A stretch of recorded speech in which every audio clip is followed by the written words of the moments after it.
کما بلونا اصحاب الجنہ. اب اللہ فرما رہا ہے یہ ساری باتیں کر کے اے رسول جان لیجئے یقیناً ان مکے والوں کو ہم نے آزمایا ہے, آزما رہے ہیں ہم. کس طرح؟ جس طرح ہم نے باغ والوں کی آزمائش کی تھی جب انہوں نے قسم کھائی تھی کہ وہ صبح سویرے اس کا پھل توڑیں گے.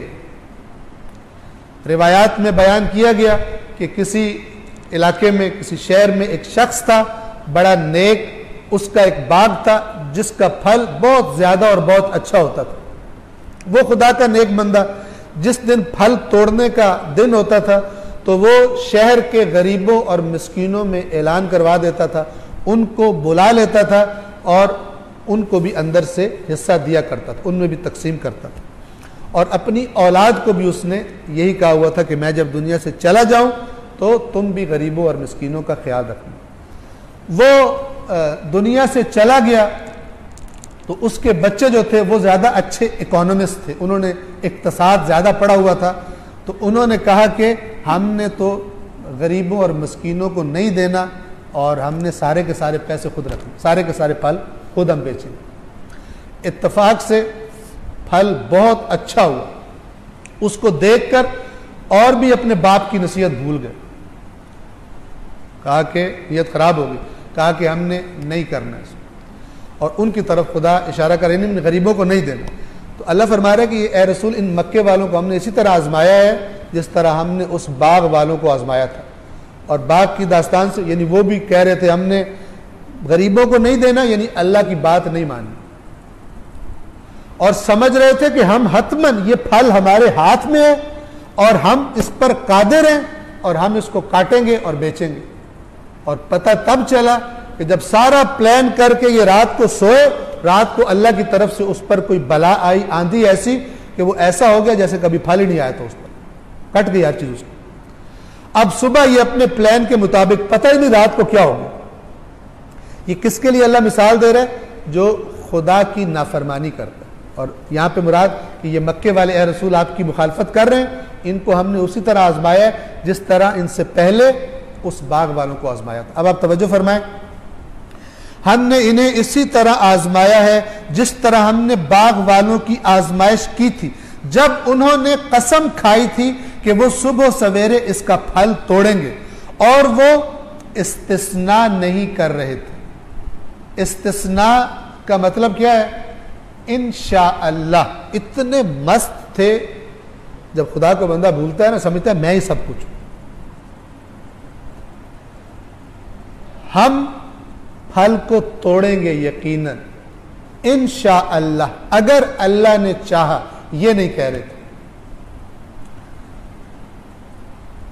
تو آپ کے رب کی طرف سے گھومنے والی گھوم گئی اور وہ سو رہے تھے. گھومنے والی جیسے کوئی ہوا کا بگولا ہوتا ہے, آندھی ہوتی ہے, وہ کوئی آندھی آئی رات کو اس باغ پر اور اس میں وہ گھومی اور چلی گئی اور وہ باغ برباد ہو گئی. قرآن فرماتا ہے کہ وہ سو رہے تھے, پلان پکا کر کے کہ ہم نے باغ میں جا کے پھل کاٹنے, وہ سو رہے تھے. فَأَصْبَحَتْ كَالصَّرِيمِ, باغ ایسا ہو گیا جیسے فصل کٹ جانے کے بعد اس کی شکل ہوتی ہے. صبح صبح وہ ایک دوسرے کو آوازیں دینے لگے کہ اگر تمہیں پھل توڑنا ہے تو جلدی سویرے سویرے اپنی کھیتی کی طرف چل پڑو. یعنی صبح اٹھے نا, بھاگو جلدی کرو, جلدی ہوتی ہے کہ آج ہم نے جا کے پھل توڑنے.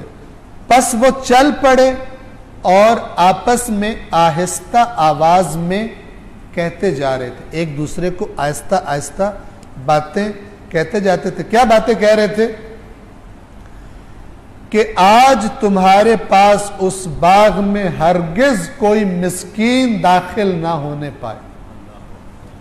یعنی ایسا بندوبست کرنا ہے, کیونکہ مسکینوں غریبوں کو تو عادت تھی, ان کے باپ وہ ان کو دیتا تھا, تو ان کو پتا تھا کہ ان کو اگر پتہ لگ جانا ہے تو یہ آ جائیں گے. انہوں نے کہا کہ ایسا بندوبست کرنا ہے, اپنے لفظوں میں کہہ رہا ہوں, تو بندے کھڑے کر دیں گے, دروازہ بند کر لیں گے, باغوں کی ارد گرد دیواریں ہوتی تھی, دروازہ بند کر لیں گے, اندر مسکین کو آج نہیں گھسنے دینا. ایسے جو قرآن کے لفظ ہیں اللہ یدخلن تاکید ہے, ہرگز ہرگز مسکین کو نہیں گھسنے دینا, یعنی بڑا پکا پلان کر.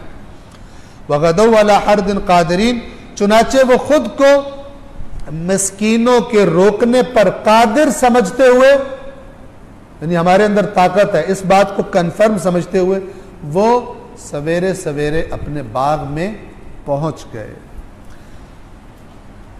پر جب انہوں نے باغ کو دیکھا تو کہنے لگے ہم راستہ بھول گئے.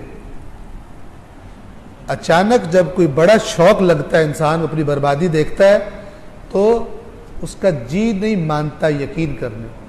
انہوں نے کیا ایک دوسرے کو کیا کہا کہ غلط سائیڈ پہ آ گئے ہیں, یہ تو ہمارا باغ نہیں ہے. یہ جب انسان کو بہت بڑا جھٹکا لگتا ہے تو پھر ایسی باتیں کرتا ہے, دماغ اس کا تھوڑا سا.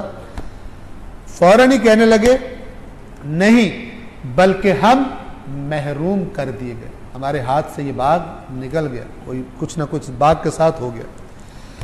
ان میں سے جو زیادہ اعتدال پسند تھا, اور قرآن نے لفظ استعمال کیا قال اوسطہم, وسط, یا وسط سے کیا مراد ہے, جیسے دوسرے جز کے شروع میں اللہ فرماتا ہے وَكَذَلِكَ جَعَلْنَاكُمْ أُمَّةً وَسَطًا, اور اس طرح ہم نے تمہیں امت وسط قرار دیا, یعنی تم رسول اللہ کی امت ایسی امت ہو جو امت وسط ہے, جو ادھر سے ٹیڑھا ہو رہا ہو تمہیں دیکھ کے سیدھا ہو جائے, جو ادھر سے گر رہا ہو تمہیں دیکھ کے سیدھا ہو جائے.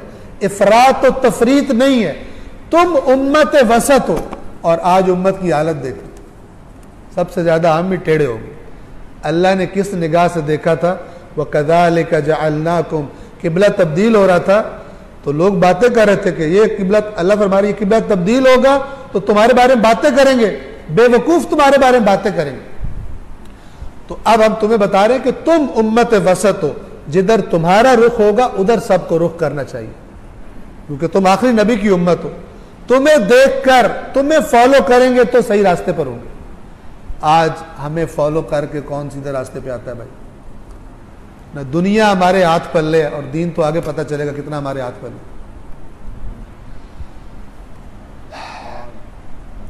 ان میں سے جو زیادہ اعتدال پسند تھا کہنے لگا کیا میں نے تم سے نہیں کہا تھا کہ تم تسبیح کیوں نہیں کرتے. اور یہ آیت یہ بتا رہی ہے کہ رات کو جب یہ الٹے سیدھے پلان بنا رہے تھے تو یہ بیچارہ جو اعتدال والا تھا یہ کبھی کبھی بیچ میں کہتا تھا کہ یار کوئی اللہ کو یاد کرو, کہ خدا کا نام مانو, کیسی باتیں کر رہے ہو.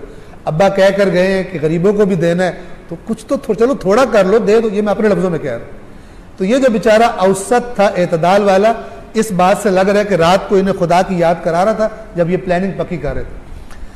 اب اس وقت تو انہوں نے کوئی نہیں سنی. اب جب اس نے کہا کہ میں نے تم سے نہیں کہا تھا تسبیح کیوں نہیں کرتے, فوراً کہنے لگے سبحان ربنا, اب تسبیح کرنے لگ گئے. جب بندہ پکڑ, جب نشے میں ہوتا ہے نا مال و دولت کے, تب خدا نہیں یاد ہوتا, اور جب جھٹکا لگتا ہے تب سبحان اللہ والحمد للہ ولا الہ الا اللہ واللہ اکبر انا للہ و انا الیہ راجعون, ٹھیک ہے, تب زیادہ اللہ کی طرف توجہ ہو جاتی ہے. اور جب نعمت کی فراوانی ہوتی ہے تب سمجھتا ہے یہ نعمت اس لیے ہے کہ میں لوگوں کو بتاؤں میری ناک کتنی لمبی ہے اور میں کیا کچھ کر سکتا ہوں, اور میں نے کتنا امیر اور کتنا بڑا شخص ہوں. کہنے لگے سبحان ربنا, پاک ہے ہر عیب سے ہمارا رب, یقیناً ہم ہی ظالم تھے. پھر وہ آپس میں ایک دوسرے کی طرف رخ کر کے ایک دوسرے کو ملامت کرنے لگے. جب ناکامی ہو جاتی ہے, پہلے جنہوں نے مل کے پلان کیے ہوتے ہیں جب ناکام ہو جاتے ہیں یا کوئی شرمندگی ہوتی ہے پھر ایک دوسرے کو قصوروار ٹھہراتے ہیں.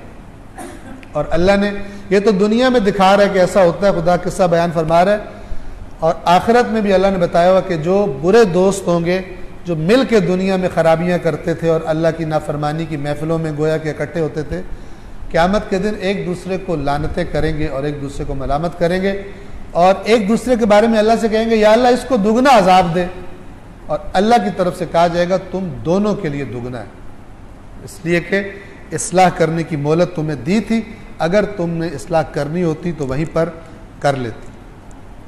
پھر وہ ایک دوسرے کی آپس میں ملامت کرنے لگے, کہنے لگے ہائے ہماری بربادی، ہائے ہماری شامت، یقیناً ہم ہی سرکش تھے. یعنی یہ جو بربادی ہم پہ آئی ہے یہ ہمارا اپنا پرابلم ہے. اور پھر کہنے لگے بعید نہیں، یعنی ہو سکتا ہے، بعید نہیں ہے کہ ہمارا پروردگار ہمیں اس سے بہتر بدل کے دے دے. اس بات کے بدلے اب بڑے نیک ہو گئے، ہر چیز میں اللہ اللہ کرنے لگے. اللہ چاہے تو یوں رات کو نہیں کر رہے تھے، کہہ رہے تھے مسکینوں کو نہیں دینا. اور یہ اتنی خوبصورت مثال ہے، اس کو آپ تصور کریں. اور ہم میں سے جب بھی ہمارے ذہن میں یہ والا نشہ بھرے کہ میں نے یہ کام کرنا ہی کرنا اور اس میں خدا شامل نہ ہو، تو بندہ اس مثال کو یاد کرے کہ یہ نہ ہو کہ میری صبح بھی ان باغ والوں کی صبح کی طرح تو خدا بند عالم چھین لے اور پھر میرا اکثر ٹائم مسجد میں گزرتا رہے. مثلا مولانا صاحب دعا کیجئے، بڑی پرابلمز میں آ گیا ہوں، فلانا جی یہ تسبیح کوئی ایسی بتائیے، کوئی یہ ہو گیا وہ گیا. وہ شخص کہ جو اپنی اللہ کی نافرمانی کے بعد اللہ کی پکڑ میں آیا. ورنہ ظاہر بات ہے ایسا کہنا، رزق کی دعا کا کہنا، یہ کوئی نہ صرف یہ کہ بری بات نہیں، اچھی بات. لیکن یہاں پہ مراد وہ لوگ ہیں کہ جو جب ہوتا ہے تو خدا کو یاد نہیں کرتے، نافرمانیاں کرتے، اور جب خدا کی طرف سے آ کر ڈنڈا لگتا ہے سر پر پھر بڑے نیک ہو جاتے. بعید نہیں کہ ہمارا رب ہمیں اس سے بہتر بدل کر دے دے. اب ہم یقیناً اپنے رب کی طرف رجوع کر رہے ہیں. اب ہم لفظ انا الی ربنا راغبون، اب اللہ کی طرف ان کو رغبت محسوس، رات کو نہیں ہو رہی تھی، اب یقیناً ہم اللہ کی طرف رغبت کر رہے ہیں. یہ آیت نمبر 32 تھی. 33 اللہ فرماتا ہے، توجہ کریں، عذاب ایسا ہوتا ہے، اس طرح ہوتا ہے عذاب، یعنی اللہ کا، کہ جب آ جاتا ہے تو انسان ہاتھ ملتا رہ جاتا ہے. جس کی بنا پر خدا کی نافرمانی کر رہا تھا خدا وہ چھین لے. توجہ کریں، بہت خوبصورت الفاظ ہیں. کذالک العذاب، ایسا ہوتا ہے عذاب، ولعذاب الآخرۃ اکبر، اور یقیناً آخرت کا عذاب بہت بڑا ہے. عذاب الآخرۃ اکبر، یا تو تمہارا باغ برباد ہو گیا، چلو قرضہ لے لو گے، فلان کر لو گے، دوبارہ کھیتی باڑی کرو گے، حالات سنور جائیں گے. وہاں تو سنوریں گے بھی نہیں اگر وہاں فیل ہو گئے.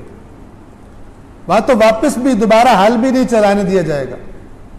اللہ کے نبی کا فرمان ہے دنیا کھیتی ہے آخرت کی، لیکن وہ کھیتی ہے جہاں ایک ہی دفعہ حل چلانا اور بیج لگانا ہے. دوبارہ کسی کو آ کر اصلاح کرنے کی کوشش، مہلت نہیں ملے گی. اللہ فرما رہا ہے یہ جو باغ والوں کی مثال ہے یہ ہوتا ہے میرا عذاب. یہ مکے والوں سے کہا جا رہا ہے اور ظاہر ہے ہم سب سے کہا جا رہا ہے. اور پھر کہا جا رہا ہے کہ آخرت کا عذاب تو بہت بڑا ہے.